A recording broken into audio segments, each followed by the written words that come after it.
Vion plotësimi i dekorit me flamuj kuqezi në qytetin e Vlorës për festat e nëntorit.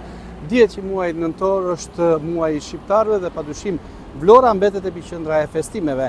Flamujt kuqezi janë vendosur kryesisht në rrugën transballkanike, megjithatë ajo që mbetet ende për të bërë është vendosja e dekorit dhe flamujve në bulevardin kryesor që mban dhe emrin e babait të kombit Ismail Qemali.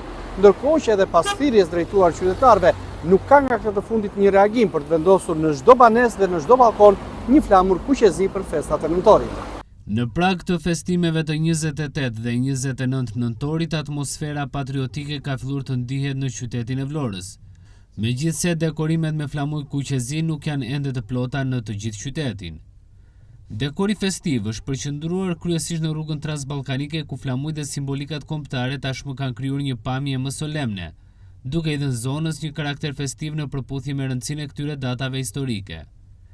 Megjithatë, ndryshe paraqitet situata në bulevardin kryesor të qytetit, një prej hapësirave më të frekuentuara dhe simbolike të Vlorës, i cili mban edhe emrin e vet themeluesit të shtetit shqiptar Ismail Qemali.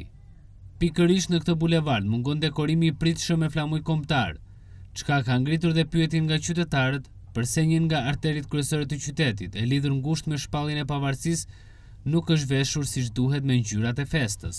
Edhe thirrje drejtuar qytetarëve për të vendosur flamuj në balkonet e banesave të tyre nuk kanë gjetur përgjigjen e pritur.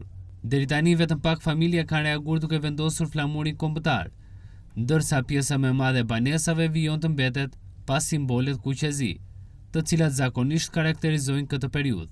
Ndërkohë edhe bizneset janë të pakta të cilët kanë vendosur flamuj në ambientet e tyre, ndërsa pritet që dekori të jetë gati për festat e nëntorit.